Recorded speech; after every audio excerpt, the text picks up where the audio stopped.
तो क्या चल रहा है आजकल। मैं हूँ आपका फेवरेट यूट्यूबर और वीडियो को शुरू करने से पहले आप लोगों को सिर्फ एक बात कहना चाहता हूँ। मैं पर्सनली सीजन 2 से शुरू इसलिए नहीं करना चाहता क्योंकि मैं सीजन 1 को खुद ही खत्म करना चाहता हूँ, क्योंकि मैंने कमेंट्स में देखा लोग कह रहे थे भाई सीजन 2 से शुरू करो। अगर फिकर नॉट भाइयों, मैं 3 वीडियोस में ही सीजन 1 को पूरा खत्म कर दूंगा और वो तीनों वीडियोस ही एक घंटे की होगी। तो चैप्टर्स ज्यादा होंगे और एक्सप्लेनेशन कम होगी। बस ऊपर से समरी देता रहूंगा कि जिन लोगों ने मेरी आवाज में इस सीरीज को नहीं देखा तो वो भी दोबारा देख लें। तो लुकिज्म से भी इस मांगा को लोग कंपेयर करते हैं और इसका मेन प्रोटैगनिस्ट धोवान। यहाँ तक लोग ये भी कहने लगे हैं वो भी सीजन 2 को देखने के बाद कि वो लुकिज्म की पूरी वर्स को अकेले ही निपटा सकता है। अकेले नहीं लेकिन एक एक करके। तो चलिए देखते हैं धोवान उतना ज्यादा ताकतवर है या नहीं। ये तो कमेंट्स में ही तुम लोगों से मुझे पता चल जाएगा। अगर ये सीजन 1 है और सीजन 2 तक वेट करना तभी, और फिर मैं पूछूंगा कि अब बताओ भाइयों ये सच है या नहीं।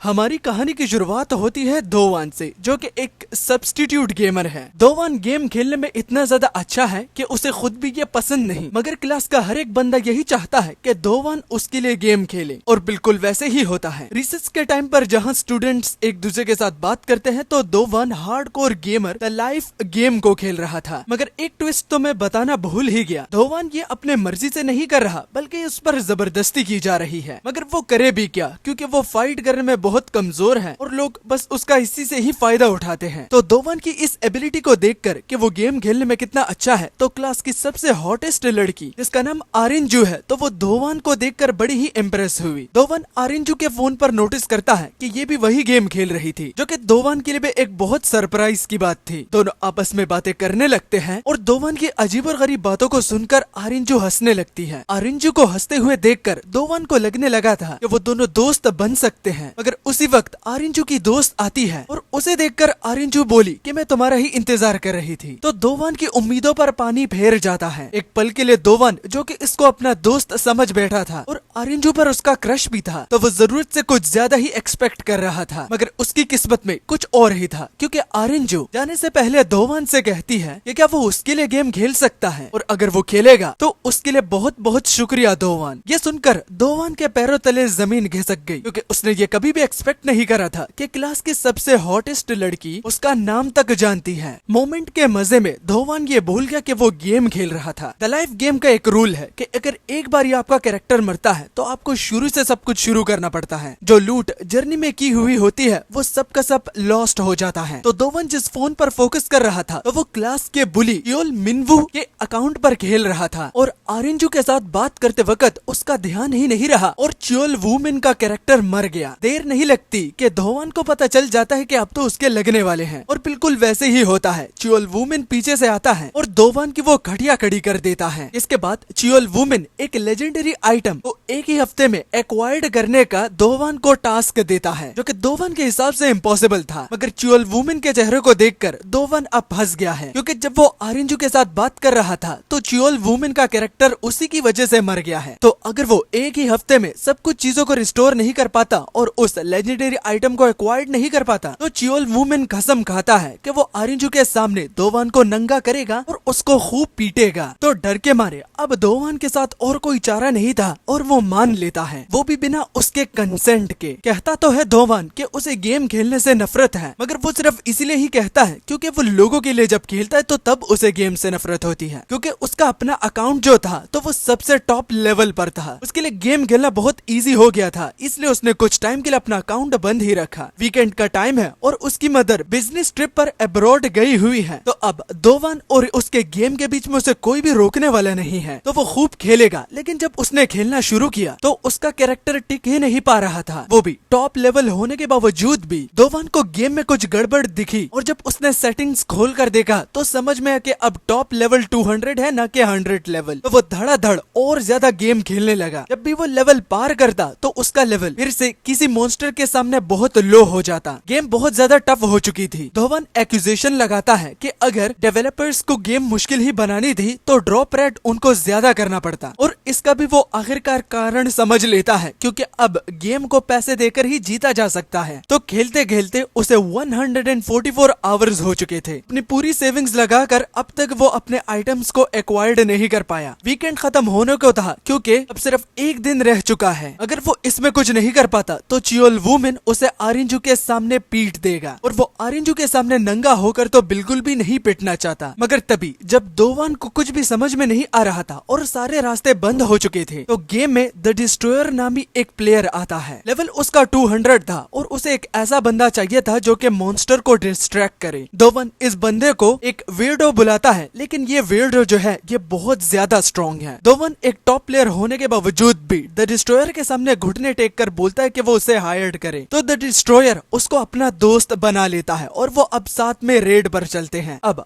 दोवन द डिस्ट्रॉयर के साथ बहुत अच्छे से खेल रहा था और दोनों बहुत जल्दी जल्दी लेवल अप भी कर रहे थे। आखिर में जो लेजेंडरी आइटम दोवन को चाहिए थी तो उसके 2 एक्स्ट्राज उसे मिल जाती हैं। एक फायर किंग था तो एक फायर गॉड था। अब वो इतना लालची भी नहीं बनना चाहता और द डिस्ट्रॉयर की वजह से ही दोवन आरिंजू के सामने नहीं पिटेगा, तो वो गॉड फायर की स्वॉर्ड द डिस्ट्रॉयर को देने लगता है। पहले में तो द डिस्ट्रॉयर उसे एक्सेप्ट नहीं करना चाहता क्योंकि ये बहुत ही लेजेंडरी आइटम है, मगर दोवन के इंसिस्ट करने पर वो उसे एक्सेप्ट कर लेता है। और अब सोने की बारी है। दोवन अपनी चेयर से जैसे ही उठता है वो भी सोने के लिए, तो एकदम से उठने पर उसकी बॉडी पूरी तरह से सुन्न हो जाती है और वो गिरने लगता है। अब ये क्यों? तो ये ज्यादा गेम खेलने की वजह से है। और अब दोवन ये एक्सपेक्ट करने लगा था कि लोगों की तरह जो कि न्यूज में ज्यादा गेम खेलने से मर जाते हैं तो उसमें अब दोवन का नाम भी दर्ज होगा। दोवन जब लाइफ एंड डेथ के बीच में होता है तो ये एक्सेप्ट करने से पहले कि वो इतनी पैथेटिक स्टेट में मर रहा है तो वो चियोल वुमेन को 2-4 गालियां देता है। ये तभी एक स्टेटस विंडो दोवन के सामने आ जाता है जिसमें उसकी क्लास को एनालाइज करने के बाद उसे एक पावरलेस सब्स्टिट्यूट गेमर की जॉब दी जाती है और एक इवेंट भी शुरू हो गया था जिसको एक्सेप्ट करना है या नहीं ये दोवन के हाथों में था, मगर सिर्फ दोवन के एक्सेप्ट की ओर देखने पर ही सिस्टम उसे एक्सेप्ट कर लेता है। जिसके बाद सिस्टम उसे कहता है कि मैनेजर के थ्रू तुम्हें दोबारा से रिवाइव किया जा रहा है और अगले पल ही दोवन खुद को दोबारा से स्कूल में पाता है। ये वही मोमेंट था जब आरिंजू और दोवन बातें कर रहे थे। दोवन के चेहरे की ओर देखकर आरिंजू को लग रहा था कि अब ये रिएक्शन ऐसे क्यों बना रहा है, मगर फिर आरिंजू अपने दोस्त के साथ चली जाती है और दोवन जो कि अपनी चेयर पर बैठकर यही सोच रहा था कि क्या ये सब कुछ एक सपना था, तो ना चाहते हुए भी ये मोमेंट उसे रियल तो दिख रहा था, लेकिन अपने सामने एक स्टेटस विंडो को देखकर जिसमें उसका लेवल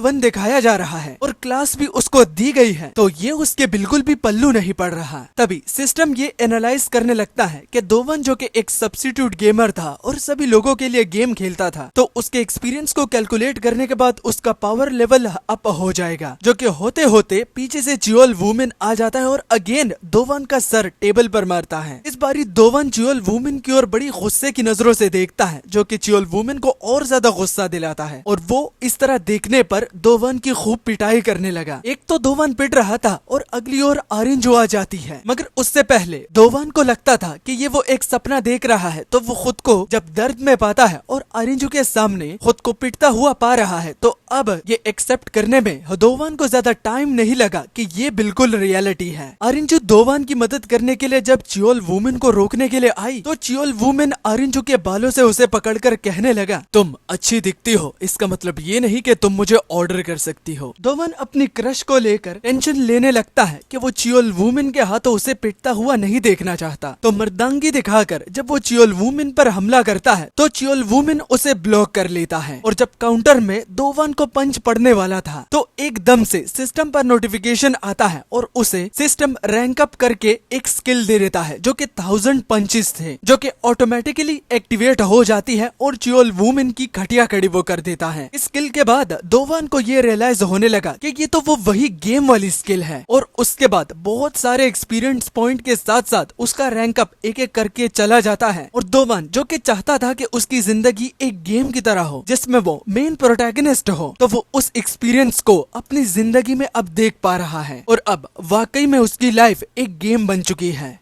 तो आई एम रियली सॉरी, मैं आप लोगों को बार बार बीच में नहीं रोकना चाहता, लेकिन आप लोगों से एक बात शेयर करना चाहता हूँ कि देखो, हर एक मानवा सोलो लेवलिंग और लुकिज्म की तरह ऑसम नहीं होता। अगर कुछ बचा है तो वो है एडल्ट मानवा, जो कि भर भर के पड़े हुए हैं लेकिन उसको कोई अच्छे से एक्सप्लेन नहीं कर पाता क्योंकि उनका मजा ही क्या अगर फीमेल वॉइस उसमें ना हो। तो क्या कहूँ कि फीमेल वॉइस आर्टिस्ट भी एग्जिस्ट करती है। हाँ, उनकी जो चार्जेस होती है तो वो हाई होती है, लेकिन मैंने सोचा ट्राई कर लूं, लेकिन इन वीडियोस को मैं सिर्फ मेंबरशिप में ही डालूंगा क्योंकि मेंबरशिप बस खाली की खाली पड़ी हुई है और कोई एक्सक्लूसिव कंटेंट में वहाँ पर ला नहीं रहा। तो बस मेंबरशिप ज्यादा से ज्यादा $3 की होगी और फीमेल वॉइस के साथ, जो कि बिल्कुल भी AI नहीं है, ये एक रियल फीमेल है। इंस्टाग्राम भी इसका है जिसका लिंक मैं शेयर कर दूंगा। बस कुछ उल्टे सीधे जाकर कमेंट्स मत कर देना। बाकी जल्द ही इस तरह का कंटेंट आप लोगों को मेंबरशिप पर मिल जाएगा। जो ही वीडियो अपलोड होगी तो मैं आप लोगों को कम्युनिटी सेक्शन के थ्रू बता दूंगा। तो अब चलो अपनी वीडियो की ओर बढ़ते हैं।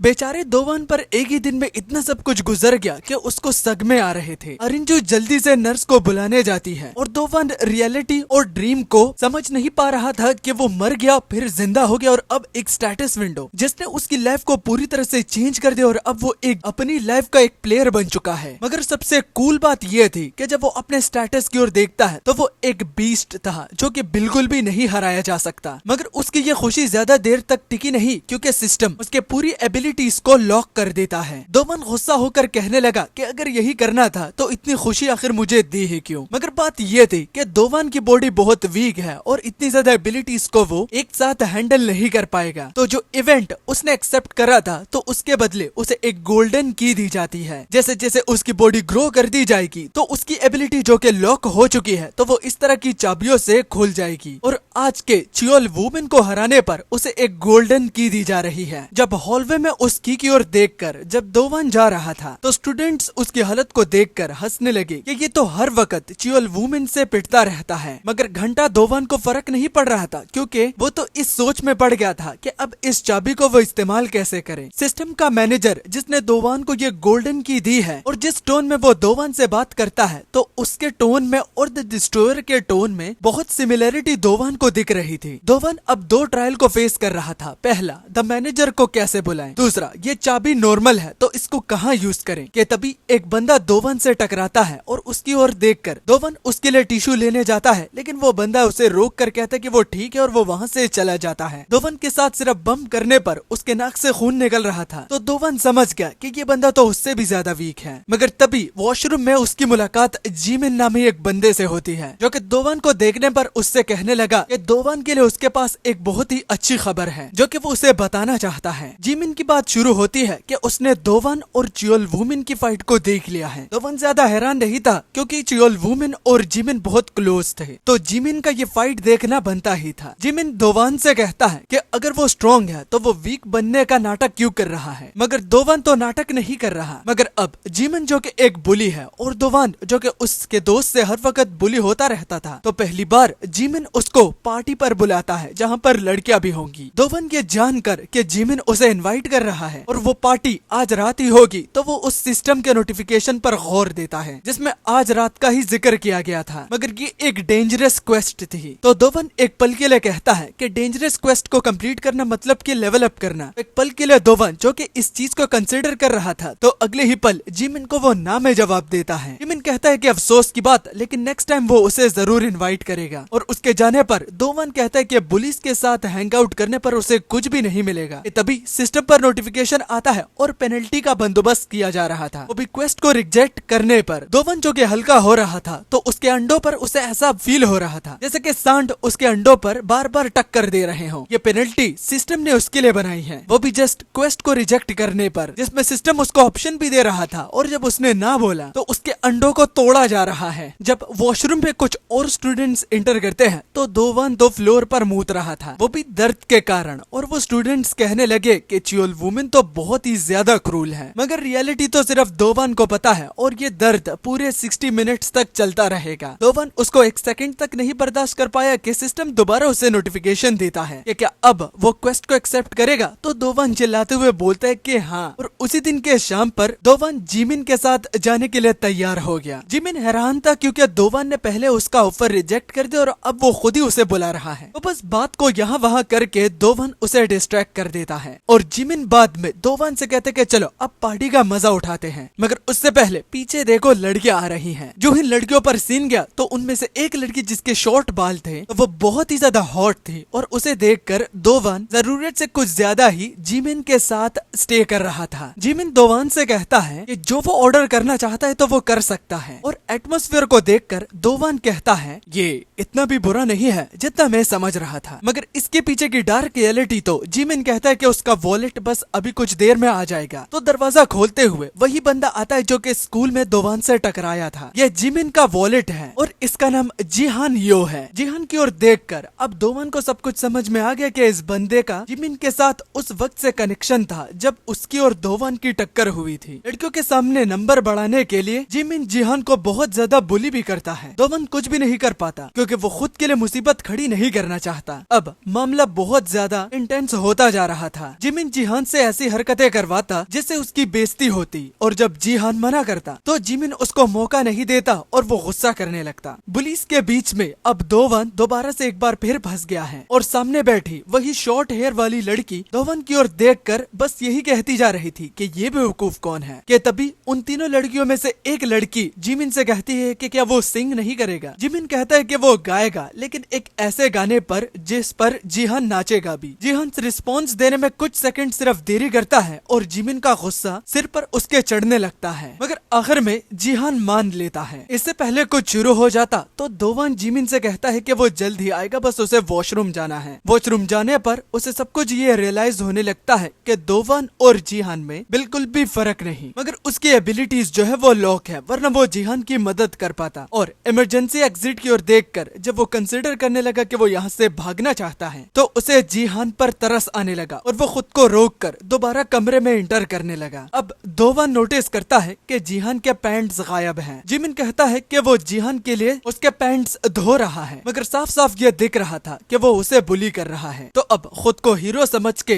दोवान उससे उसकी पैंट मांगने लगता है कि तभी एक बहुत ही बड़ा जाइगेंटिक बंदा आ जाता है जिसे देखकर उसकी बोलती बंद हो जाती है और यही वो भाई है, वो भी जिमिन के दोस्त का जो इसके बारे में वो बात कर रहा था। दोवान का मुंह लड़खड़ाने लगा, कहने लगा कि माइक दो, मुझे गाना है। मगर उसी बीच क्वेस्ट पर मैसेज आता है कि कंप्लीट हो चुका है और अब एक चेन क्वेस्ट शुरू हो रहा है जिसका टाइम लिमिट है 30 मिनट्स और टास्क दिया गया था कि जिमिन के सर पर दोवान को माइक मारना था, जो कि दोवान तो बिल्कुल भी नहीं करना चाहता। लेकिन क्वेस्ट उसे कहता है कि पेनल्टी के लिए फिर तैयार रहना, और दोवान वो भी नहीं चाहता। अब ये जो मोटा सांड था तो इसका नाम मानचुन है जो कि बिल्कुल किलर की तरह दिखता है, मगर ये है एक हाई स्कूलर। और तो अगर जिहान की बात हो रही है तो मानचुन उस पर बैठा हुआ था। जिहान वाइब्रेट करता है तो मानचुन कहता है कि अगर गिरे तो तुम्हें मार डालूंगा। मानचुन के कपड़ों पर कुछ खून भी था जिसको वो एक्सप्लेन करके कहता है कि आते वक्त उसकी लड़ाई हुई। और अब बात मेन मुद्दे पर आती है। मानचुन दोवान में इंटरेस्ट लेने लगता है क्योंकि दोवान ने जो चियोल वू को सही कस के रगड़ा जो था। जिमिन दोवान की साइड लेता है कि हाँ ये मजाक नहीं करता जब बात फाइट की आती है, मगर सवाल जिमिन ये करता है कि अगर वो इतना ही स्ट्रॉन्ग था तो चियोल वू को खुद को इतना बुली करने उसने क्यों दिया। दोवान को समझ में नहीं आ रहा था कि वो जवाब क्या दे, मगर जिमिन कहता है कि उसके अपने कुछ रीजन है जिसकी वजह से वो बता नहीं सकता, तो कोई बात नहीं। मगर अब बात ये है कि वो दोवान को ज्वाइन करने का कहता है, वो भी उसकी गैंग को, ताकि वो गुआनाक डिस्ट्रिक्ट पर कब्जा कर ले। मगर हाँ, इसमें फायदा सिर्फ जिमिन को नहीं बल्कि दोवान को भी होगा। उसे बहुत कुछ एक्स्ट्रा और लग्जरी चीजें भी मिलेंगी, मगर दोवान तो कहता है कि उसे कुछ भी नहीं चाहिए। तो जिमिन दोवान की रियलिटी को बताता हुआ कि क्या वो हमेशा के लिए एक सब्स्टिट्यूट गेमर रहना चाहता है, क्या वो अपना बदला नहीं लेना चाहता। तो एक पल के लिए दोवान कंसिडर करने लगा कि ये जो पावर उसे दी गई है शायद ये अपना रोल चेंज करने के लिए दी गई है। मगर जिमिन उससे अभी जवाब नहीं चाहता, वो उसे वक्त भी देने के लिए तैयार है। कि तभी जिहान दोवान को उसकी चाबी दे देता है। ये चाबी जिहान समझाता है कि जब स्कूल में उन दोनों की टक्कर हुई तो दोवान के जेब से ये गिरी। और जिहान एक पर्सनल सजेशन भी देता है क्योंकि दोवान बिल्कुल भी बुरा नहीं दिखता। ये जिहान की गट फीलिंग उसे बता रही थी कि वो जिमिन से दूर रहे। जिमिन ऐसा बंदा नहीं है जिसके साथ दोवान जैसा बंदा दोस्ती बनाए रखे। मगर अब क्वेस्ट खत्म होने में सिर्फ 3 मिनट रहते हैं। दोवान तो स्ट्रेस के मारे अपने नाखून चबाने लगता है और फिर खड़ा होकर वो जिहान से कहता है कि उसको एक जरूरी कॉल करनी है। इसके अलावा क्या तुम लोगों को पता है कि जब हाथियों के झुंड में जब एक हाथी को पता चलता है कि वो मरने वाला है तो वो झुंड से खुद को अलग कर लेता है और मरने की तैयारी करने लगता है। तो दोवान भी बिल्कुल सेम कर रहा था क्योंकि अब 30 सेकंड रह चुके हैं। फायदा उसको जिमिन के साथ हाथ मिलाने में ही दिख रहा था। और जब आखिरी के 10 सेकंड रहते हैं तो सीन शिफ्ट होकर मानचुन पर जाता है जो कि एक ओल्ड सॉन्ग को सेलेक्ट करके गाना चाहता है। मगर माइक वहाँ पर था नहीं, जो कि बहुत अजीब बात है। और इसके बाद जब जिमिन पर सीन आता है तो उसके पेट में उसे कुछ गड़बड़ी दिखती है। अगर इससे पहले वो नोटिस कर पाता तो पीछे से दोवान आकर उसके सिर पर माइक मारता है, जिससे वो बेहोश हो गया और क्वेस्ट पूरी हुई। और दोवान जिमिन की ओर देखकर कहता है कि वो एक लूजर की तरह ही रहना चाहेगा, मगर वो कभी भी जिमिन की तरह गुंडों के साथ वक्त नहीं स्पेंड करना चाहता। दोवान को खुशी थी कि जिमिन सिर्फ एक ही बार से बेहोश हो गया, उसे ज्यादा मेहनत करनी नहीं पड़ी कि तभी वो जिमिन का फोन देखता है। जिसके बाद जब सीन मानचुन पर आता है तो फोन पर जिमिन के नंबर से उसे बहुत कुछ गालियां सुनने को दिख रही थी, जिससे मानचुन को गुस्सा आया। और जब सीन आता है कि गालियां कौन दे रहा है तो वो दोवान ही था। वो डिस्ट्रैक्शन क्रिएट करना चाहता था ताकि जिहान वहाँ से भाग जाए और उसको भी भागने का मौका मिले, लेकिन मानचुन उसके पीछे खड़ा था। मोटा सांड शरीर तो उसका बड़ा है लेकिन उसकी स्पीड बहुत तेज है। वो दोवान को पीछे से लात देता है और बाद में उसे यहाँ वहाँ पटक कर पंचेस देकर वो दोवान से पूछ भी रहा था कि आखिर जिमिन के साथ उसने ऐसा करा क्यों, क्योंकि जिमिन को तो दोवान पसंद था और उसे रिक्रूट करना चाहता था। मगर अजीब बात ये थी कि मानचुन को समझ में नहीं आ रहा था कि जिमिन वहाँ पर सो क्यों रहा है। मगर जब उसकी नजरें उस माइक के सिर पर पड़ती है तो वो बैंड थी, तो उसको समझ में आ गया कि दोवान ने उसे नॉकआउट करा है। मानचुन दोवान को कावर्ड बुलाता है, मगर हिम्मत जुटाकर दोवान मानचुन से कहता है कि कावर्ड वो नहीं बल्कि वो लोग हैं जो कि कमजोरों का पैसा हड़पते हैं। इससे मानचुन को गुस्सा आया और उसने दोवान को पीछे दूर फेंक दिया। और फिर से उसको चाबी दिखती है। ये चाबी उसके पास काफी टाइम से है, लेकिन इसको वो यूज कैसे करे। तो सिस्टम का मैनेजर उससे कहता है कि चाबी है तो होल में ही जाएगी ना। मगर इसी होल को तो दोवान ढूंढ रहा था लेकिन उसे दिख नहीं रहा। कि मैनेजर सिस्टम को एक्टिवेट करके चाबी का होल उसके सामने लाता है और अब दोवान चाबी का यूज करके अपनी एक न्यू एबिलिटी को अनलॉक कर सकता है। और अगली ओर मानचुन जो कि जिमिन से कहता है कि क्या तू जिंदा है, उठ जा भाई। तो पीछे से दोवान कहता है कि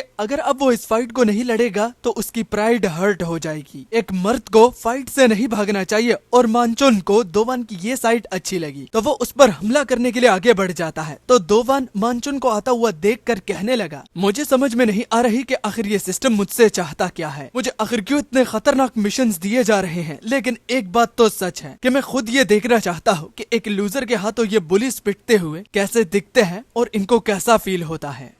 कि तभी इसी बीच हमारा सीन पास्ट में जाता है और हम दोवान के छोटे वर्जन को देखते हैं। कहा जाता है कि उस वक्त आर्केड में एक सुप्रीम किंग नामी एक बंदा था जिसका एक सब्स्टिट्यूट गेमर था। यहाँ पर बात और किसी की नहीं बल्कि दोवान की हो रही है, जो कि एक सब्स्टिट्यूट गेमर का रोल प्ले कर रहा था और उस वक्त उसकी एज 10 साल थी। कहते हैं कि सुप्रीम किंग के सब्स्टिट्यूट गेमर का एक किलर मूव है जो कि दुश्मन को एक ही वार में खत्म कर देता है और उस वार को सुप्रीम किंग का वही सब्स्टिट्यूट गेमर फैल्कन ड्रॉप कहता है। तो इससे हमें क्या पता चला कि नेक्स्ट एबिलिटी दोवान की फैल्कन ड्रॉप होगी। जब सीन प्रेजेंट पर आता है और मानचुन और दोवान एक दूसरे से बस टक्कर लेने ही वाले थे तो सिस्टम पर मैसेज आता है कि दोवान इस एबिलिटी को यूज इसलिए नहीं कर सकता क्योंकि उसका माना कम है। मैक्सिमम माना दोवान के पास 100 है और इस एबिलिटी के लिए 120 चाहिए, इसलिए तो रिजल्ट में उसे चिन पर एक जोर का घूसा खाना पड़ता है। दोवान सिस्टम को एक्यूज करता है कि अगर यही ही एबिलिटी देनी थी तो माना को वो बढ़ा भी तो सकते थे। मगर इसी बीच उसे याद आता है कि इस मिशन में टोटल 2 पार्ट थे। पहला तो वो कंप्लीट कर चुका है और उसका रिवॉर्ड ब्रोंज की था, मगर की दोवान के पास नहीं होती और उसे याद आ जाता है कि बाथरूम के सामने वो की पड़ी होगी। तो जब वो उसकी ओर भागने लगा तो मानचुन दोवान को उसके कॉलर से पकड़ लेता है और उसको बड़ी जोर जोर से पीटता है और कहता है कि तुम में और चूहे में बिल्कुल भी फर्क नहीं। दोवान पिटता है लेकिन बार बार वो चाबी की ओर भागने लगता है और यही देखकर मानचुन उससे कहता है कि दोवान से बड़ा बेवकूफ उसने आज तक कभी जिंदगी में भी नहीं देखा, क्योंकि दोवान को पता है कि वो उसे हरा नहीं सकता लेकिन फिर भी वो उससे मार खाने के लिए बार बार खड़ा हो रहा है। तो वो मरने की एक्टिंग क्यों नहीं शुरू कर देता। तो यहाँ पर दोवान चाल चलता है और कहता है हर एक एक्शन के पीछे उसका रीजन होता है। यहाँ पर अगर वो मार खा रहा है तो वो एक चारे की तरह काम कर रहा था और एलिवेटर जैसे ही खुलता है तो दोवान चिल्लाता है कि अब तुम लोगों की बारी है। मानचुन एकदम से कॉशियस हो जाता है और जब वो पीछे की ओर देखा देखा तो एलिवेटर में तो कोई भी नहीं था। मानचुन को बड़ा गुस्सा आ जाता है क्योंकि दोवान ने उससे चकमा दे दिया और दोवान जिसको मौका मिला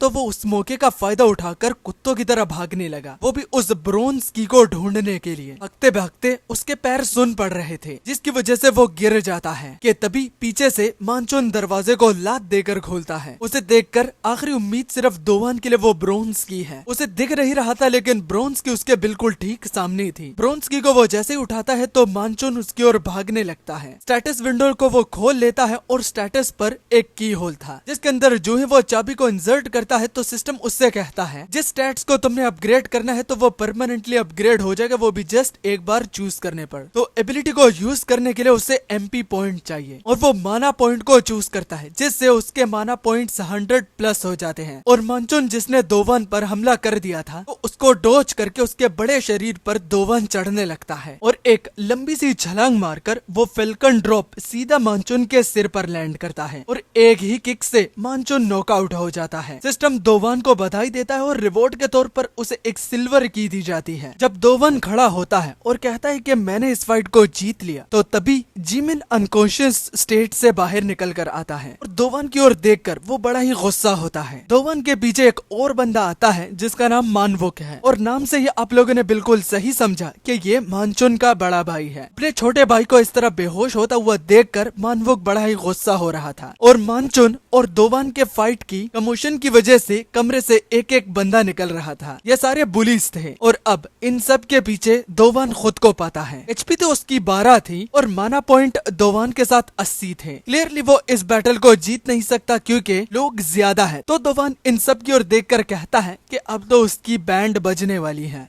कि तभी सीन बाहर जिहान पर आता है जो कि बिल्डिंग से सही सलामत निकल चुका था और जिहान को ये भी समझ में आ गया था कि मानचुन के फोन पर जो मैसेज जिसने भेजे थे तो वो और किसी ने नहीं बल्कि दोवान ने ही किए थे क्योंकि जिमिन अपनी कब्र को इस तरह खुद नहीं खोदेगा। और लास्ट के मैसेज में ये जो बताया गया था कि बस खुद ही वो यहाँ पर रहे और बाकी लोगों को वो भेज दे, तो जिहान समझ गया कि ये और कोई नहीं बल्कि दोवान ही था। बिल्डिंग की ओर जिहान देखकर कहता है कि ये सही मैं कर रहा हूँ ना। दोवान वहाँ से भाग निकल चुका होगा ना, क्योंकि अगर वो इतना बड़ा रिस्क उठा सकता है इसका मतलब उसके पास जरूर कोई प्लान था। मगर जब सीन दोवान पर आता है तो उसके पास तो कोई भी प्लान नहीं था। जिमिन कहता है कि वो उसका दुश्मन तो इस तरह नहीं बनना चाहता था लेकिन आखिर उसने करा क्यों, क्योंकि अब तो वो सभी लोगों के हाथों से मरेगा ही। दोवान बस देखता ही जा रहा था और अपने मौत का इंतजार कर रहा था और उसके पसीने तो बहुत तेजी से छूट रहे थे कि तभी उस बिल्डिंग का ओनर आता है और सभी अंडर एज बच्चों से कहता है कि पुलिस यहाँ पर आ रही है क्योंकि किसी ने उन्हें खबर दी है तो यहाँ से भाग निकलो। तो सभी लोग जो कि दोवान की बैंड बजाने के लिए तैयार थे तो वो वहाँ से निकलने लगे। जिमिन दोवान से जाते वक्त कहता है कि सभी लोग उसका चेहरा देख चुके हैं तो वो फ्यूचर में नहीं बचने वाला। मगर दोवान को फ्यूचर की नहीं बल्कि प्रेजेंट की पड़ी है क्योंकि फ्यूचर में इतने सारे लोगों से वो नहीं पिटने वाला। वो वहाँ से जैसे ही निकलने वाला था तो उसकी बॉडी एकदम से अपना दम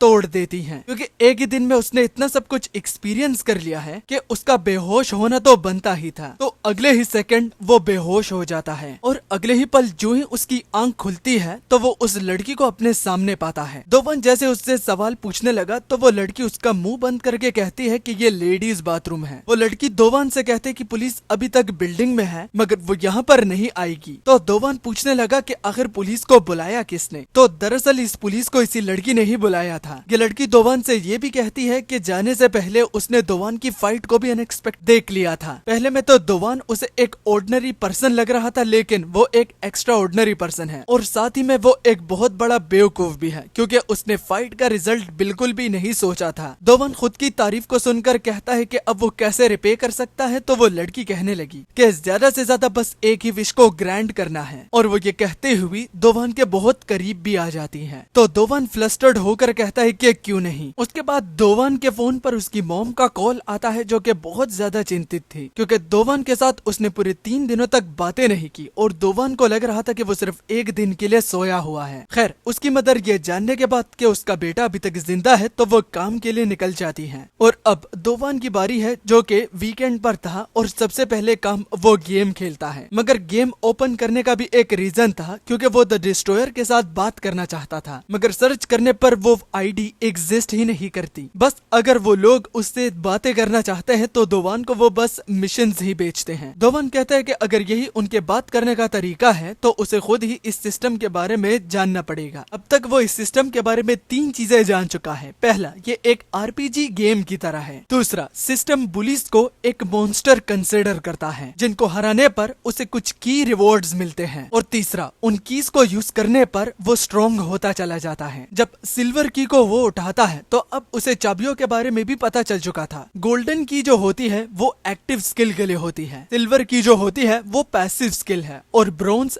कैरेक्टर स्टैट्स। इन चाबियों से दोवान स्ट्रॉन्ग तो होता जा रहा है, लेकिन उसकी मुसीबतें भी बढ़ रही हैं, क्योंकि दोवान ने जीमिन और उसके गैंग को अपना दुश्मन जो बना लिया है। इसलिए अब उसे अपने दिमाग का और भी यूज करना पड़ेगा कि तभी जैसे ही रिंग बजती है, मतलब के घर की बेल बजती है, तो उसने चिकन ऑर्डर किया था तो पूरा का पूरा प्रोसेस ही वो भूल कर चिकन के बारे में सोचने लगा। यहाँ तक कि वो इतना खुश था कि पहले से उसने अपना डेबिट कार्ड उठाया हुआ था, और जो ही वो दरवाजा खोलता है तो सिस्टम पर नोटिफिकेशन आता है। सिस्टम का टाइटल बहुत ही ज्यादा सस्पिशियस था, जिस पर लिखा था कि लड़का बनेगा अब एक मर्द। दोवान को समझ में नहीं आई, और जो ही उसने दरवाजा खोला तो ये वही लड़की थी। दोवान पूछता है कि वो यहाँ पर क्या कर रही है, तो वो लड़की कहती है कि उसने तो प्रॉमिस करा था कि वो उसकी कोई भी विश पूरी करेगा, तो उसकी विश मांगने के लिए ही वो यहाँ पर आई है। और वो दोवान से कहती है कि उतारो। दोवान को समझ में नहीं आई, लेकिन जब वो टाइटल की ओर देखता है तो उसके दिमाग में कुछ अजीब और गरीब बातें आने लगती हैं। और लड़की का उतारने का मतलब साफ साफ था कि वो दोवान से उसके कपड़े उतरवाना चाहती है। सिस्टम कहता है कि क्या वो इस क्वेस्ट को एक्सेप्ट करेगा, तो दोवान टमाटर की तरह लाल होकर कहता है कि उसे कुछ भी समझ में नहीं आ रहा कि वो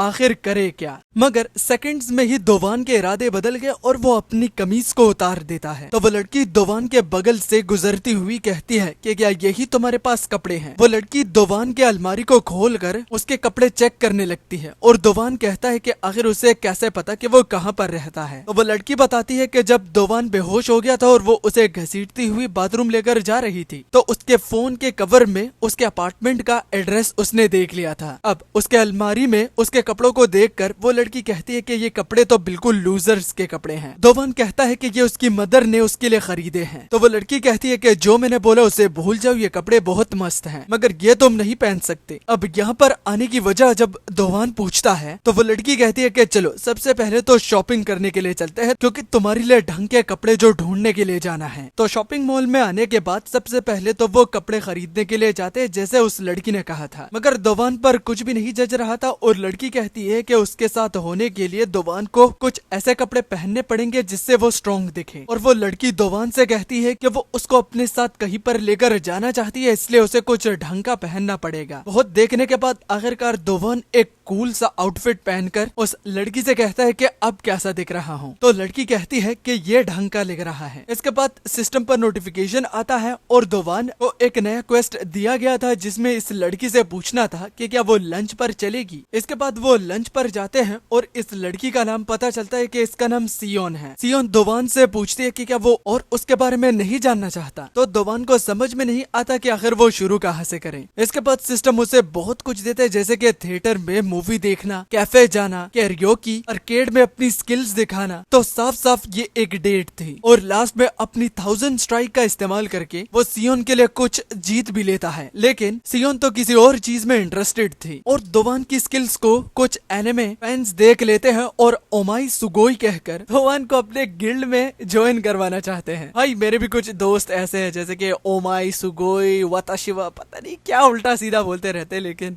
ये पार्ट फनी था। सियोन एक स्टफ टॉय की ओर बहुत ही ज्यादा कॉन्सेंट्रेटेड थी, क्योंकि दोवान नोटिस कर लेता है, और अगले सीन में वो बहुत सारी सेम स्टफ टॉय को जीत कर सियोन की ओर बढ़ने लगा। जब वो सियोन को पुकारता है तो पीछे से सिहुन कैंग नामी एक बंदा उसके बालों से उसे पकड़ लेता है। दोवान को अपने हेयर लॉस की चिंता हो जाती है, क्योंकि सिहुन कैंग ने उसके बालों को बहुत ही कस के पकड़ा जो था। सिहुन कैंग पूछना चाहता था कि आखिर वो सियोन को इस तरह क्यों पुकार रहा है, क्या वो उसे जानता है। तो सियोन कंफर्म करवाती है कि हाँ, और सियोन कैंग उसे छोड़ देता है। सिहुन दोवान से कहता है नेक्स्ट टाइम जब तुमसे कोई सवाल पूछे तो जल्द से रिप्लाई देना। और अब दोबारा से खुद को एक ऐसी सिचुएशन में पाकर जिसमें वो पहले भी रह चुका है, तो उसे समझ में आ गया कि अब दोबारा से कुछ खराब शुरू होने वाला है। और इसी खराब मोमेंट का स्टेटस विंडो फायदा उठाकर दोवान को अब मिशन भी देगा। यही चीज दोवान एक्सपेक्ट कर रहा था। और सामने खड़ा सिहुन कैंग दोवान से पूछता है कि उसका नाम क्या है। तो उसके जवाब देने से पहले ही सियोन कहती है कि ये मेरा मेरा बॉयफ्रेंड है, जिससे सीहुन और दोवान एक साथ ही बोलते हैं कि क्या सच में। उसके बाद सीहुन कैंग से कहती है कि उनके डेट को डिस्टर्ब मत करो और वो दोवान को अपने साथ लेकर चली जाती है। लेकिन दोवान जाने से पहले सब कुछ एक्सप्लेन करना चाहता था, वो भी सीहुन कैंग को, कि जो वो सोच रहा है तो बिल्कुल भी वैसा नहीं है, मगर सीहुन उसे मौका कहाँ देती है। जिसके बाद अगले सीन में हम देखते हैं कि दोवान, जो कि सीहुन के मुंह से उसको अपना बॉयफ्रेंड बुलाकर दोवान उसी के बारे में ही सोच ही रहा था कि उसे ये भी पूछना था कि आखिर वो जा कहाँ रहे हैं। सीहुन मोटेल के सामने खड़ी थी और वो दोवान से कहती है, बस जैसा मैं कह रही हूँ तो वैसा ही करो। तो सिस्टम पर नोटिफिकेशन आता है, इस पे सिस्टम बताता है कि सीहुन की ये लास्ट विश होगी तो उसके साथ अंदर जाओ। लिफ्ट में होकर दोवान की हवा टाइट हो रही थी और वो सीहुन से कहता है कि वो रेडी नहीं है। तो सीहुन रिस्पॉन्स में कहती है कि वो सब कुछ संभाल लेगी। तो दोवान और भी ज्यादा उल्टा सीधा सोचने लगा, मगर जब वो अपने डेस्टिनेशन फ्लोर पर पहुंचा तो मोटेल तो बंद था और अब दोवान पूछता है कि आखिर सीहुन उसे यहाँ पर क्यों लेकर आई है। तो दरअसल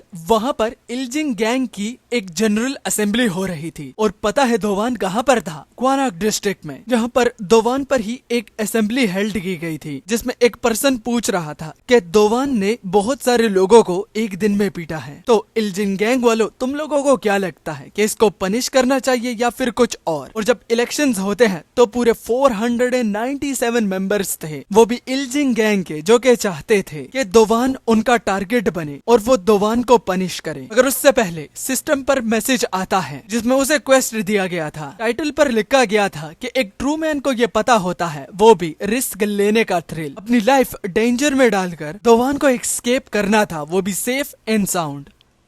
मगर उससे पहले चलो जानते हैं कि आखिर ये इल्जिंग गैंग इतना बड़ा क्यों है। तो दरअसल इसमें बच्चा शामिल है। ये जो 400 प्लस गैंग मेंबर्स है, तो ये आखिर खुद को मैनेज कैसे करते हैं? क्योंकि ये तो एक नॉर्मल बात हुई ना कि जितने ज्यादा बंदे तो उतनी जल्दी ये ग्रुप खत्म हो जाएगा, क्योंकि इतना बड़ा ग्रुप इसको मेंटेन रखना इतना आसान नहीं होता। तो इल्जिंग गैंग में एक रूल बनाया गया था कि सबकी बात सुनी जाएगी, वो भी एक कॉन्फ्रेंस में। और आज की कॉन्फ्रेंस दोवान को लेकर थी कि उसको पनिश किया जाएगा या नहीं। और सब चीजों को समझने के बाद दोवान को समझ में आ गई कि आखिर इस सिस्टम के ये मैसेज का मतलब क्या था। बात सीयोन को लेकर नहीं थी बल्कि इस ग्रुप को लेकर थी। और अब दोवान तो सीयोन को लेकर शक में था कि सीयोन उसको इन ग्रुप के हवाले करना चाहती है। और इन सब लोगों की बातों को सुनकर और साथ में ये जो रिप्रेजेंटेटिव है जिसके हाथ में ये हैमर था, इसकी ओर तो देखकर दोवान कहता है कि ये कांग्रेस के लोग हैं क्या। मगर अब बात आती है कि जब ये पनिशमेंट पास हो जाती है तो उससे पहले सीयोन इस बंदे को आवाज लगाती है। दोवान तो अपना मुंह मोड़ लेता है ताकि कोई उसको जान ना पाए। और अब सीयोन इस मैटर से ज्यादा एक खाली सीट जो कि एग्जीक्यूटिव की है, वो भी इल्जिंग गैंग में, उसको लेकर इस बंदे के साथ बात करना चाहती है। मगर एक एग्जीक्यूटिव सीट के लिए एक तगड़ा बंदा भी चाहिए जो कि सीयोन लेकर आई है। तो सभी लोगों की नजरें जब उन लोगों पर थी तो दोवान को लगने लगा कि अब ये टाइम आ गया है यहाँ से निकलने का। मगर सीयोन दोवान को उसके गर्दन से पकड़कर इन सबको दिखाती है कि नेक्स्ट एग्जीक्यूटिव जो होगा वो भी इल्जिंग गैंग का, तो वो दोवान हा होगा। और अब सभी लोगों को ये पता चल चुका था कि दोवान उनके बीच में ही था। तो जो रिप्रेजेंटेटिव था यानी कि ये हैमर वाला बंदा, वो ऑब्जेक्शन करता हुआ सीयोन से कहता है कि आखिर वो इस बंदे को कैसे एक एग्जीक्यूटिव बनने का चांस दे सकती है जिसने उनके 3 गैंग मेंबर्स को मारा है। तो सीयोन उसी के ही जवाब में अपना पॉइंट लाकर खड़ा करती है कि एक गैंग के एक ही दिन में 3 बंदों को हराना ये बात नॉर्मल नहीं है। तो दोवान को वो मोर देन इनफ एक एग्जीक्यूटिव बनाना चाहती है और समझती भी है। इसको सुनने के बाद बाकी के मेंबर्स वहाँ पर एक बैठे हुए युनसियोंग नामी बंदे से बोले कि सीयोन ये क्या बकवास कर रही है। तुम्हारे मेंबर्स को एक एग्जाम्पल की तरह यूज करके वो इस दोवान को एग्जीक्यूटिव बनाना चाहती है, तो तुम कुछ कहोगे नहीं क्या? तो जिन लोगों को दोवान ने पीटा है तो युनसियोंग के अंडर वो काम करते हैं। मगर युनसियोंग इस मैटर को बड़ी ही मैच्योरिटी से हैंडल करता है और वो बोला सीयोन झूठ नहीं बोल रही और ये सच है। और अब दोवान सीयोंग से बोलता है कि उसका फिक्र करने के लिए शुक्रिया, लेकिन वो किसी गैंग को ज्वाइन नहीं करना चाहता। तो सीयोन सारे पॉइंट्स को बताती हुई कि अगर वो जैसा कह रही है वो इस तरह करता नहीं तो उसकी जान खतरे में होगी। दोवान की गलतफहमी को दूर करते हुए सीयोन बोली कि वो दोवान को लेकर टेंशन में नहीं है, बल्कि वो तो सिर्फ इस बात को लेकर टेंशन ले रही है कि कोई गधा आकर इस सीट पर बैठ ना जाए। जो ही गधे का नाम वो लेती है तो पीछे से सीहुन आ जाता है। सीहुन सीयोन की बातों को पीछे से सुन रहा था और वो बड़ा ही डिसअपॉइंट नजर आ रहा था। उसको उस मोमेंट से शक हो गया था कि जरूर कुछ न कुछ तो गड़बड़ है, क्योंकि सियोन ने इस मीटिंग के बारे में सिहुन को नहीं बताया। हालांकि वो दोनों एक ही ग्रुप के पार्ट हैं। सिहुन समझता है कि सियोंग नहीं चाहती कि वो इसका रिप्रेजेंटेटिव बने, मगर वो जरूरत से कुछ ज्यादा ही कर रही है। ये कहता हुआ वो दोवान को गले से पकड़ता है और वो बोला कि ये गधा क्या ही करेगा। सभी लोग ये देखकर कि दोवान सिहुन के ग्रिप से खुद को छुड़ा नहीं पा रहा और दो बंदे एक ही रिप्रेजेंटेटिव सीट के लिए लड़ रहे हैं, जिसमें दोवान के तो बिल्कुल इंटेंशन नहीं, लेकिन उसको बस घसीटा जा रहा है। तो जो बंदा जो कि इस पूरे मीटिंग का रिप्रेजेंटेटिव है, वो कहता है कि दो बंदे हैं तो इनके बीच में एक बैटल करवानी पड़ेगी, और सभी लोग स्पेस बनाने लगते हैं, वो भी दोवान के बिना कंसेंट को सुने हुए। इस पर किसी बंदे को भी ऑब्जेक्शन नहीं होता। हालांकि अभी अभी इन सब लोगों के सामने ये बताया गया था कि मीटिंग में फाइट नहीं करनी। सिहुन सियोंग से कहता है कि मुझसे नाराज मत होना, बस तुमने मुझसे छिपाया और अब मैं ही बुरामे का लीडर बनूंगा। अब एक चीज मैं आपको क्लियर करता चलूं, है तो ये इल्जिंग गैंग, लेकिन इसके अंदर बहुत पार्ट्स हैं और उन पार्ट्स के अपने अपने लीडर्स हैं। जैसे कि युन सियोंग था तो वो सिल्लिम डॉग का लीडर है और बुरामे का कोई लीडर नहीं, तो इसलिए सिहुन और दोवान के बीच में फाइट करवाई जा रही है। रूल सिंपल थे, जो जीतेगा वही रिप्रेजेंटेटिव बनेगा, लेकिन ट्विस्ट ये था कि अगर दोवान हारेगा तो उसकी पनिशमेंट प्रोसीड करी जाएगी। जब सिहुन सियोंग के साथ बात कर रहा था तो पीछे से दोवान उस पर फैल्कन ड्रॉप किक का स्नीक अटैक करता है, जो कि सिहुन को लग भी जाता है और पीछे सारे लोग हैरान रह जाते हैं। मगर उस किक को सिहुन ने अपने हाथों से ही ब्लॉक करके सभी लोगों को ये दिखा दिया कि सिहुन को बुरामे में जो ग्रेनाइट का नाम दिया है तो वो अपने निक नेम के अकॉर्डिंग ही अपनी लाइफ को जी रहा है। मतलब कि ये कोई अफवाह नहीं है। अटैक दमदार था, लेकिन जब दोवान को कोई इम्पैक्ट नजर नहीं आया तो वो कंफ्यूज होकर सोचने लगा कि तब तक सिहुन उसके पीछे आ गया और वो उसको चोक करता है। दोवान चाहे जितना भी टैप कर ले, लेकिन यहाँ पर वो उसे नहीं छोड़ेगा। दोबारा चोकिंग में खुद को पाकर उसको अपने मिडिल स्कूल की एक बंदे की याद आती है, जो कि बिल्कुल सेम चोक करता था। दोवान खा रहा हो, हग रहा हो, मूत रहा हो, वो हर वक्त उसको चोक ही करता था। और वक्त ज्यादा नहीं लगा कि दोवान समझ गया कि ये वही मिडिल स्कूल वाला बंदा सिहुन है। मगर इसको इतना पतला देखकर दोवान बहुत ज्यादा इरिटेट होने लगा। दोवान कहता है कि जितना इसका वजन था तो इसको तो बर्गर खा खा के मर जाना चाहिए था, मगर आखिर ये कैसे इतना पतला बना और इतना हैंडसम और लड़के इससे चिपक रही हैं। तो ये चीज दोवान को बहुत ज्यादा गुस्सा दिलाती है। मगर अब सभी लोग कहते हैं कि कोई चांस नहीं बनता कि दोवान सिहुन को हरा पाएगा। चांस का सुनकर दोवान के माइंड में एक फैंटास्टिक प्लान आता है। जब सिहुन सब लोगों को ये बता रहा था कि बुरामे का अब लीडर वो है, किसी को कोई दिक्कत, तो पीछे से दोवान खड़ा होता है और कहता है कि अभी तो मैंने शुरू किया है। ये हिम्मत है या फिर बेवकूफी, लेकिन दोवान सिहुन को एक बात क्लियर कर देता है कि वो अब उसकी जी पर बहुत ही ज्यादा रपटे मारने वाला है।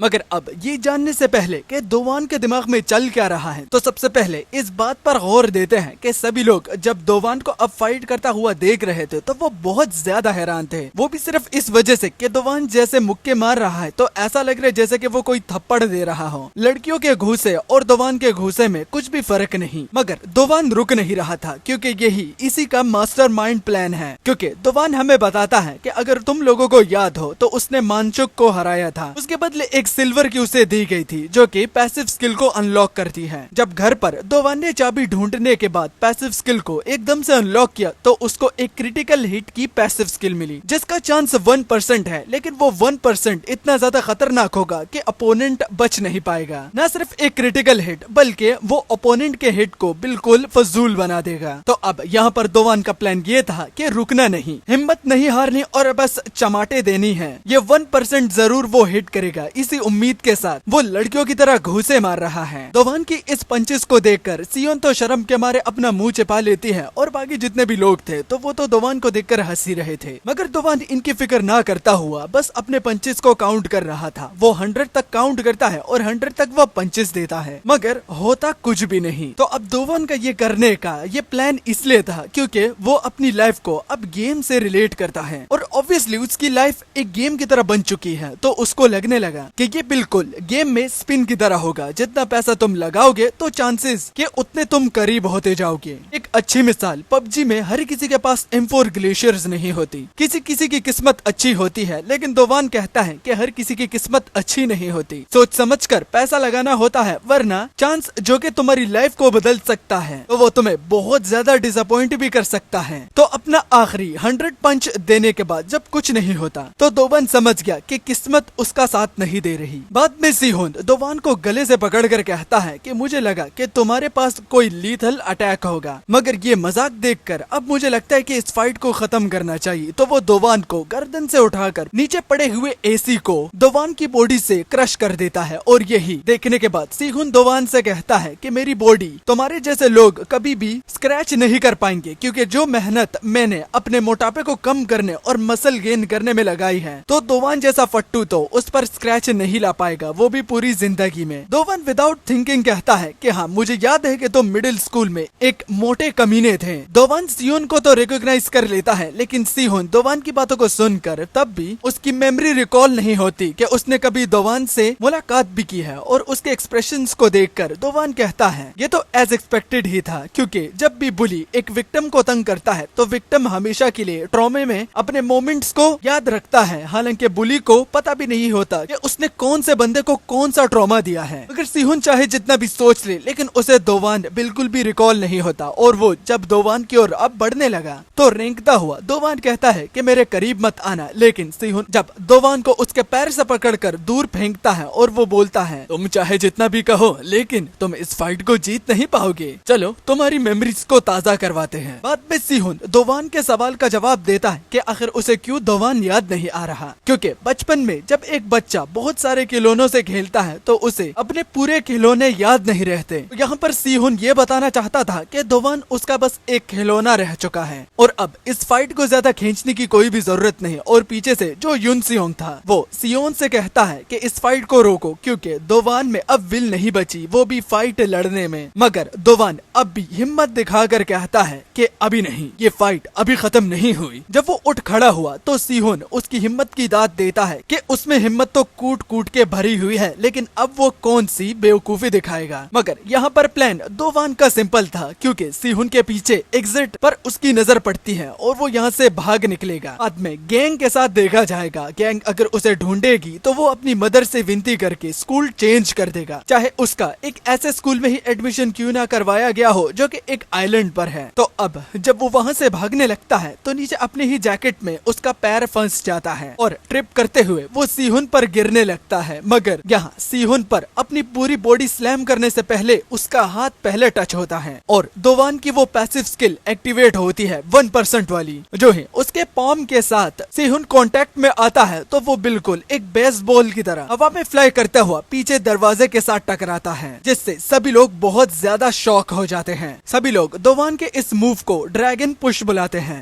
मगर इसका नाम ओरिजिनली क्रिटिकल हिट है। अब सबसे खुशी के बाद दोवान को लगने लगा कि वो अपनी फाइट को जीत चुका है, लेकिन सिहोन उठ खड़ा हुआ और वो बोला बुज़दुरों की तरह वो क्यों लड़ता है, अपनी पावर को वो छुपाई क्यों रखा हुआ था। अगर उसमें इतनी ताकत थी तो वो ठान लेता है कि अब वो दोवान का कचूमर बना देगा। धमकी से दोवान की पूरी बॉडी शेक करने लगती है। सभी लोग उसकी ओर देखकर हंसने लगे, लेकिन इस बारी हैरानियत उनको ये हो रही थी कि इतना ज्यादा शेक करने के बाद भी वो एक मैनिएक की तरह हंस रहा है। इसके पीछे का लॉजिक भी दोवान हमें समझाता है, वो भी एक बहुत ही अच्छी एग्जांपल के साथ। जब आप M4 ग्लेशियर के लिए स्पिन बार बार करते हो और कुछ भी नहीं दिखता तो आप डिस्पेयर में चले जाते हो, लेकिन जब भी एक छोटी सी उम्मीद तुम्हें दिखाई देती है और एक अच्छी चीज निकल आती है तो तब तुम्हें तुम्हारा दिल कहता है कि एक लास्ट बारी ट्राई करो, हो सकता है वो निकल आए। तो अपनी दुनिया को एक गेम समझकर वो इस क्रिटिकल हिट को दोबारा से ट्राई करने के लिए वो सिहोन पर टूट पड़ा, वो भी बिना डरे।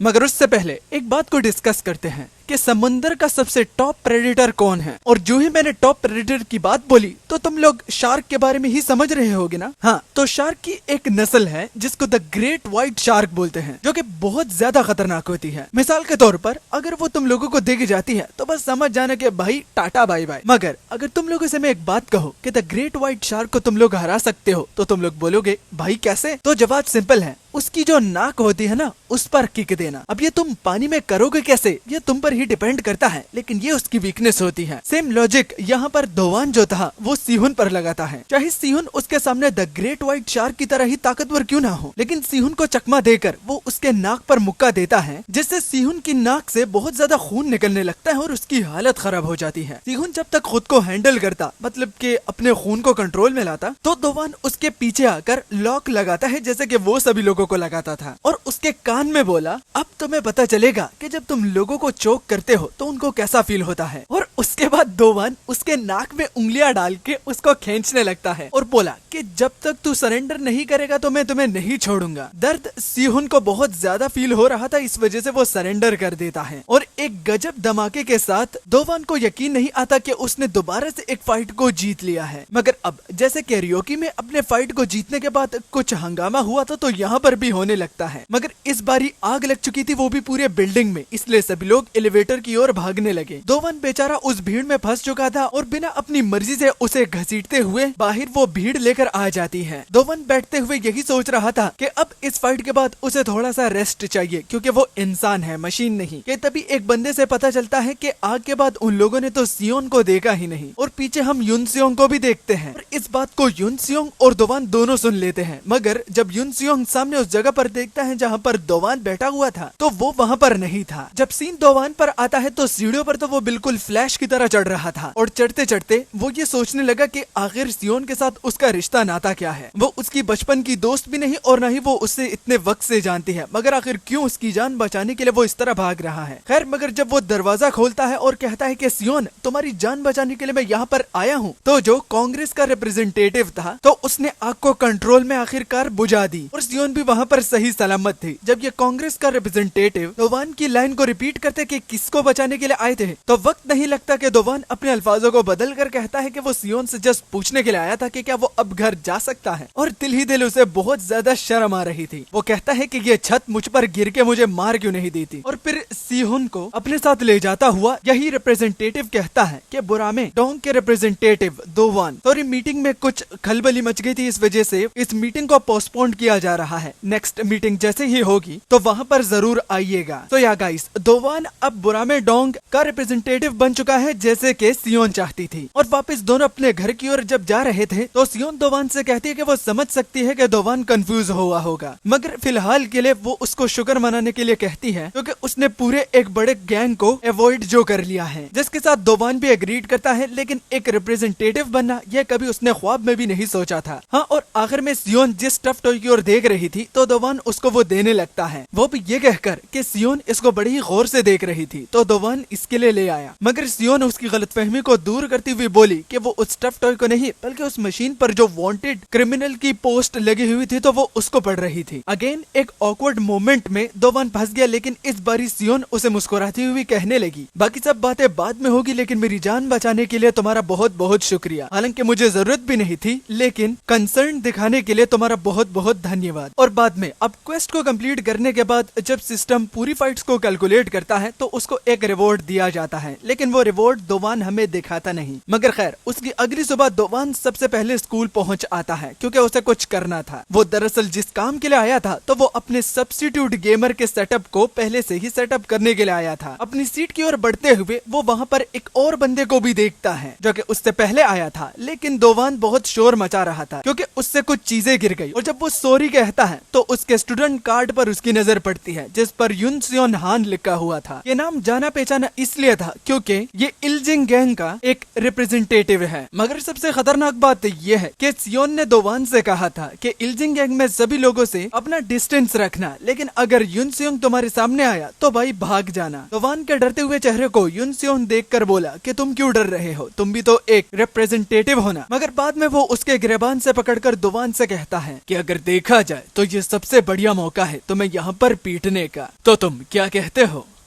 दोवान की गैंग लाइफ को पूरा एक दिन भी ढंग से नहीं हुआ था कि फाइनल बॉस के साथ अब उसकी फाइट होने वाली थी। दोवान ब्राइब करता है कि वो तो सेम साइड पर है ना, इसलिए वो क्यों लड़ रहे हैं। तो युनसियोंग दोवान को याद दिलाता है कि हमारे ग्रुप के कुछ लोगों को तुमने पीटा था तो उसका बदला मैं नहीं लूंगा क्या, क्योंकि गैंग में एक रूल भी है कि अगर कोई घमंडी होने की कोशिश करता है वो भी अपने ताकत पर, तो रैंकिंग के थ्रू ही उनको उनकी अकल टिकाने लानी पड़ती है। मतलब कि यहाँ पर दोवान को पीट कर युनसियोंग अपना बदला भी ले लेगा और साथ में उसका घमंड भी निकाल देगा। मगर मगर दोवान में बिल्कुल भी घमंड नहीं था और वो उसकी बातों से साफ साफ पता लग रहा था। तो युनसेयोंग उसे छोड़कर कहता है कि चलो मेरा मूड नहीं है और जैसे तुमने बोला कि हम एक ही ग्रुप के मेंबर्स हैं तो हमें साथ मिलकर काम करना चाहिए। और जाने से पहले युनसेयोंग दोवान से ये भी कहता है कि उसके ग्रुप को वो बता देगा कि दोवान के साथ बिल्कुल भी मैस नहीं करना। ये कहते हुए वो वहाँ से चला जाता है और दोवान ये रियलाइज करता है कि युनसेयोंग उसके क्लास में था भी नहीं, तो वो गारंटीड उसी का ही वेट कर रहा था। अब अजीब बात दोवान नोटिस करता है कि कोई भी उसको अपना फोन नहीं दे रहा, वो भी अपना गेम खिलाने में। ये बात बहुत अजीब थी, इसलिए वो हॉलवे में एक राउंड लगाने के लिए जाता है जहाँ पर वो देखता है कि इल्जिंग गैंग के जितने भी मेंबर्स इस स्कूल में थे तो वो अपनी शोखिया लगा रहे थे। वो अपने वीकेस्ट लोगों को मार मार के अपना रैंक हाई कर रहे थे, वो भी ये दिखाने के लिए कि मैं तुमसे ताकतवर हूँ तो तुम्हें मेरी बात माननी पड़ेगी। ये स्कूल बिल्कुल एक जंगल की तरह था जहाँ पर सर्वाइवल ऑफ द फिटेस्ट चल रहा था। जो सबसे ताकतवर होगा तो वो ही बाकी लोगों पर राज करेगा। और ये हर बार ही इसी तरह ही होता है। स्कूल का नया साल जब शुरू होता है तो स्कूल इन कारनामों से भरे हुए होते हैं। जिसके बाद दोवान स्कूल के रेस्टरूम में जाता है और वहाँ पर उसकी मुलाकात जिमिन से होती है। जिमिन को देख दोवान को अपने करतूते याद आ जाती हैं, लेकिन जिमिन तो बिल्कुल उनके हिसाब से रिएक्ट नहीं करता और वो बहुत फ्रेंडली एक्ट करता है। जिमिन मेंशन करता है कि वो युनसेयोंग के साथ बहुत क्लोज हैं और उसने हाल ही में ही अपने ग्रुप में सुना था कि बुरामे डोंग का रिप्रेजेंटेटिव दोवान है, तो वो उसके साथ कोई भी मसला नहीं चाहता। जिमिन ने हाथ पर घड़ी पहनी भी नहीं थी और वो कहते हैं कि अब मेरे होमवर्क करने का टाइम हो गया है। जिस पर दोवान उससे कहता है कि क्या मैंने तुम्हारे सिर को ज्यादा ही जोर से माइक से मारा था क्या, क्योंकि गौर से देखो तुमने तो घड़ी पहनी भी नहीं है। मगर जिमिन उसकी बात का रिस्पॉन्स ना देते हुए वो वहाँ से चला जाता है। अब इस मोमेंट पर दोवान कहता है कि इससे तो उसे खुशी के आंसू बहाने चाहिए, मगर उसे अपनी जिंदगी में कुछ कमी फेस हो रही है, कोई उसे तंग नहीं कर रहा। पहले वो अपने सिस्टम को ये समझ बैठा कि वो एक अच्छा बंदा है और उसे गैंग मेंबर के लोगों को मारना होगा, मगर सिस्टम ने तो उसे इल्जिंग गैंग का एक एग्जीक्यूटिव बना दिया। सिस्टम के इरादे क्या है ये समझ में तो दोवान के नहीं आ रहे थे, मगर उसे ये समझ में आ गई कि सिस्टम ने उसकी लाइफ पर तरस खाकर उसे एक तोहफा दिया है। वो की बात चल ही रही थी कि आरिंजू वहाँ पर आकर दोवान को गिफ्ट देती है, वो भी लास्ट टाइम के लिए, जब दोवान ने आरिंजू के लिए एक मुक्का खाया था। जब गिफ्ट को दोवान बड़ी खुशी से खोलता है, वो भी ये समझकर कि शायद से इसमें आरिंजू की कोई अंडरवियर होगी, तो उसमें उसे एक कच्चा ऑक्टोपस दिखता है जो कि आरिंजू दोवान के लिए इसलिए लाई है क्योंकि उसने सुना जब एक कच्चा ऑक्टोपस वो बंदा खाता है जिसको बहुत ज्यादा एनर्जी और रिकवरी की जरूरत हो, तो एक कच्चा ऑक्टोपस जो कि जिंदा हो वो खाना सबसे बेहतर रहेगा। आरिंजू दोवान को इंसिस्ट कर रही थी कि वो इसे जल्दी जल्दी खा ले कि तभी एक बंदा आता है, बिखरे बाल, और ऐसा लगता है कि जैसे ये एक ईमो किड हो। ईमो किड उसे कहते हैं जिसे डार्क फैंटेसीज पसंद हो। वो दोवान को बड़ी अजीब नजरों से देखकर कहता है कि ओए मेरे लिए गेम खेलो, और ये कहकर वो वहाँ से चला जाता है। आरिंजू कंफ्यूज हुई और दोवान से पूछने लगी कि क्या वो इस बंदे को जानता है, मगर दोवान बोला कि नहीं, वो इसको नहीं जानता। इसके बाद सीन स्कूल के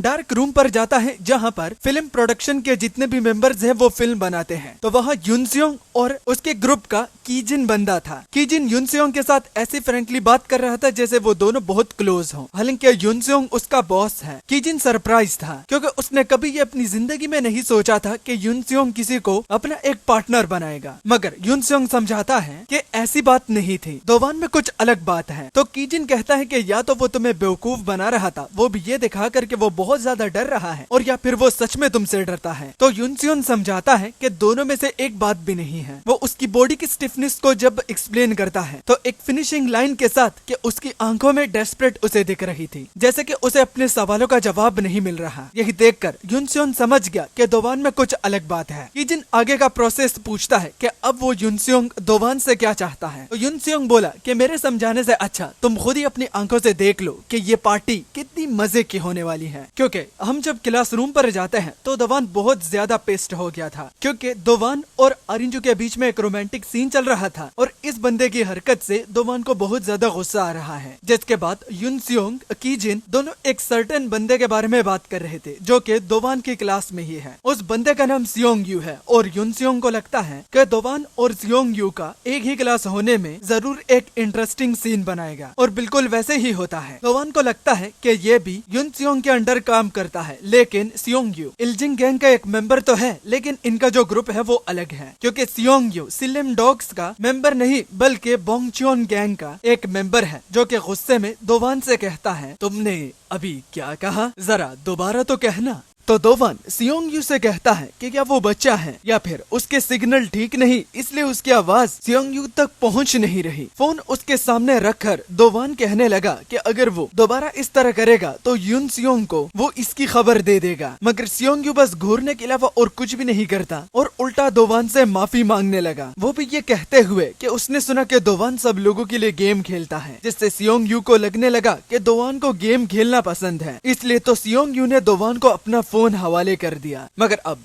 इस सिनेरियो को अगर हम देखें तो यहाँ पर अगर दोवन को मार भी पड़ती तो मैं कहता कि अच्छी बात है, क्योंकि ये सब दोवन ने सिर्फ इसलिए ही किया है क्योंकि वो आरिंजू के सामने मर्द देखना चाहता है। पता नहीं दोवन को इससे क्या सेटिस्फेक्शन मिलेगी, मगर उसकी किस्मत अच्छी थी। और देखो भी किस्मत भी दोवन की कितनी खराब है कि ये सब कुछ उसने आरिंजू के लिए ही प्लान करा था, मगर आरिंजू की दोस्त उसको कब का क्लास से बाहर भी ले जा चुकी थी। अब रिसेस की बारी होती है, जो है अनाउंसमेंट होती है कि रिसेस का वक्त हो गया है। तो दोवन कहता है कि अगर वो अब कैफेटेरिया जाएगा तो क्या वो आरिंजू के साथ सेम सीट पर खाना खा पाएगा। दोवन के पर्सपेक्टिव से आरिंजू और दोवन बहुत क्लोज हो चुके हैं, जो कि मुझे नहीं लगता। मगर कैफेटेरिया जाने से पहले पीछे से जीहान दोवन को रोक लेता है और उसके बाद हम देखते हैं कि कैफेटेरिया के हॉल में कुछ अपर क्लासमैन ने डेरा डाला हुआ था। वो इसलिए सभी लोगों को खाने नहीं दे रहे थे क्योंकि वो सब लोग सीनियर है, तो उनके हिसाब से बड़े लोगों को पहले खाना चाहिए। मगर सियोंग यू बाकी स्टूडेंट्स की तरह नहीं है, वो तो उनके सामने खड़ा हो जाता है। वो सीनियर सियोंग यू से कहता है कि सीनियर सबसे पहले खाएंगे, बाद में जूनियर, तो अच्छा यही होगा कि यहाँ से कल्टी हो जाओ। फिर सीन आता है जीहान और दोवन पर। तो जीहान को नोटिस करने के बाद दोवन पहली नजर में उसे वॉलेट बुलाता है, क्योंकि वो जीमिन उसे वॉलेट बुलाता था इसलिए। मगर बाद में खुद को करेक्ट करके बोलता है कि मुझे रोका क्यों और तुम यहाँ पर क्या कर रहे हो। तो जीहान कहता है कि वो भी सेम क्लास में है और वो दोवन को इसलिए रोकने के लिए आया था क्योंकि सियोंग यू उसके सामने था। जीहान दोवन को सियोंग यू का बता रहा था, लेकिन दोवन को कुछ भी पता नहीं था। और पता भी क्यों हो, क्योंकि इस स्कूल में वो बहुत टाइम से बस सिर्फ लोगों के लिए गेम खेलता आ रहा है, तो उसे स्टूडेंट्स के बारे में ज्यादा इन्फॉर्मेशन पता नहीं। अब जीहान रिवील करता है कि सियोंग यू बाकी इल्जिंग गैंग मेंबर्स की तरह बिल्कुल भी नहीं। वो गुस्सा इतनी जल्दी नहीं होता, आसानी से लोगों पर भड़कता भी नहीं और बहुत ही शांत स्वभाव का बंदा है। तो ये सुनकर दोवन पूछने लगा, तो फिर मुझे रोकने का तुम्हारा रीजन क्या था। तो जीहान कहता है कि एक चीज मैं तुम्हें इसके बारे में बताना चाहता हूँ। ये जीहान को वो बंदा बिल्कुल भी पसंद नहीं और वो उसके खटिया खड़ी कर देता है जब कोई उसे ओवरटेक करने की कोशिश करता है। जैसे कि कुछ देर पहले सियोंग यू को दोवन इंटिमिडेट करने की कोशिश कर रहा था। दोवन की किस्मत अच्छी थी, लेकिन अब सब लोगों की किस्मत दोवन की तरह तो नहीं हो सकती। तो जो बाहर का सीनियर था जो कि ओवरटेक करने की कोशिश कर रहा था, तो सियोंग यू उसे बड़े गौर से देख रहा था। ये बात उस सीनियर को बिल्कुल भी पसंद नहीं आई और वो सियोंग यू से कहता है कि वो आंखें किसको दिखा रहा है। कुछ होने से पहले, या फिर अगर मैं खुद को करेक्ट करूँ, तो सियोंग यू कुछ करने से पहले उस सीनियर से पूछने लगा कि क्या वो उससे फास्ट है। तो उस सीनियर को कुछ समझ में नहीं आया कि आखिर ये किस टाइप का क्वेश्चन है कि कोई पूछ रहा है कि क्या वो उससे फास्ट है। तो उसके बाद सियोंग यू उस सीनियर के पसलियों पर एक जोर का मुक्का देता है और अब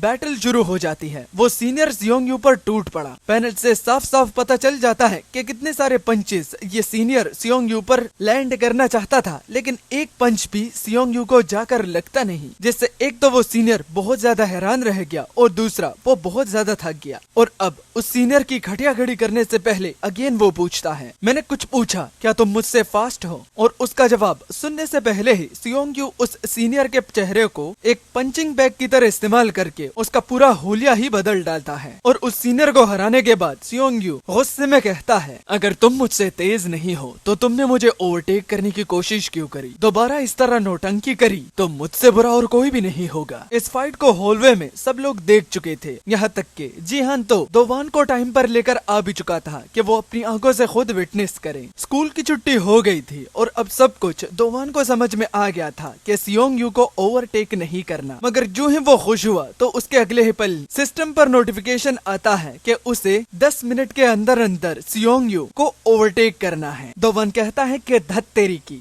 एक तो दिन अच्छा गुजर गया और ये सिस्टम उसे मरवाने पर तुला हुआ है। मगर 10 मिनट के बाद अगर सियोंग यू को वो ओवरटेक नहीं करता तो पनिशमेंट होगी, इसलिए वो सियोंग यू को जल्दी जल्दी ढूंढने लगता है। तो सियोंग यू सियोंगयू एक एली में एक स्टूडेंट को बहुत जोर जोर से मार रहा था। वजह सेम थी, मगर वो स्टूडेंट कहता है कि उसने ये देखा ही नहीं कि सियोंगयू उसके सामने था। वो उसके पैर को तक पकड़ लेता है, लेकिन सियोंगयू उसे पीट कर चला जाता है। बाद में दोवान आता है और अपना रुमाल इस लड़के को दे देता है ताकि ये अपने आंसू पोंछ ले। और फिर दोवान उसे अपनी दास्तान सुनाने लगा कि जब वो उसकी तरह लूजर था तो उसको बचाने के लिए कोई भी नहीं आता था, लेकिन अब वो इस तरह होने नहीं देगा। जो भी उसकी तरह लाइफ एक्सपीरियंस से गुजर रहे होंगे तो दोवान उनकी जरूर मदद करेगा। और अब वो इस लड़के से कहता है कि वो उसका रिवेंज जरूर लेगा। ये कहते हुए उसके फट के हाथ में आ गई थी, लेकिन देखते हैं हम कि 5 चाबियां दोवान के साथ थी। तो अब हमें और कौन सी नई नई स्किल्स देखने को मिलेगी? तो ये जानने से पहले चैनल पर नए हो तो सब्सक्राइब करना, वीडियो को लाइक करना और बताना कि वीडियो कैसी लगी। नेक्स्ट पार्ट जल्दी ही आएगा और ये भी इस वीडियो के परफॉर्मेंस पर डिपेंड करेगा। सो अलविदा, टाटा, सायोनारा, बाय।